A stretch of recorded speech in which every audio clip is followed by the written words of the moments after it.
थोड़े मरनी है। अरे हम अभी आई नहीं और हम साहब ये आदमी एकरा के मरले सर। पकड़ लो इसे। अरे हम ना मरनी है। अरे हम तो खाली पत्थर उठावत रहनी है। चुप साले, झूठ बोलता है।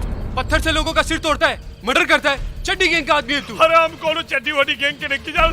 अरे हम कुछ नहीं की गए। थाने चल बेटा, वहाँ तू सब बताएगा कि तूने और कितने मर्डर किए। ले चलो इसे। अरे इंस्पेक्टर साहब हमारी बात सुनिए। बाप रे, जौना के हम अपना जिला जवार का आदमी समझ के रखली घर में, उस सरवा चड्ढी गैंग का आदमी निकला।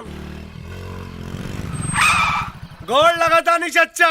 खुश रहा बबलू, का खबर बा? बधाई देवे आइल बानी। बधाई? अरे राउर बेटा निरहुआ तो टीवी पे छा गइल बा हो। निरहुआ टीवी पे छा गइल बा? हाँ, ओ दिने हमरा घर पे आके हमार बेइज्जती कैलस।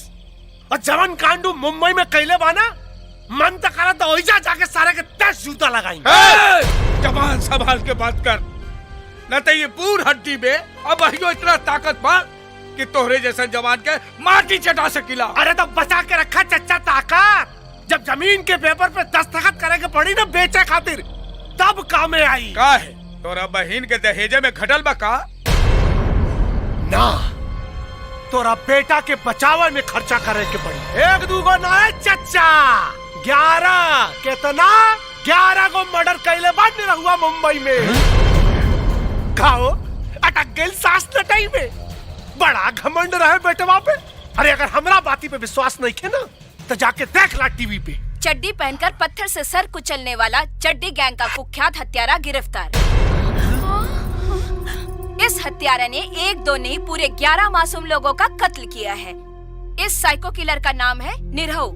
बताया जा रहा है कि ये साइको किलर यूपी के गाजीपुर इलाके का निवासी है। हम केहू के खून नहीं की गई। अरे हम तो खाली पत्थर हटावत रहनी। मार के भागे वाला मार के भाग गए और ये लोग हमके पकड़ ले। इस ससुरा सपना की रानी के चक्कर में पगला गई भाई। चुप रही, हमार बेटा ऐसा करिए नहीं कह सकत, कबो नहीं कर सकत। ये झूठ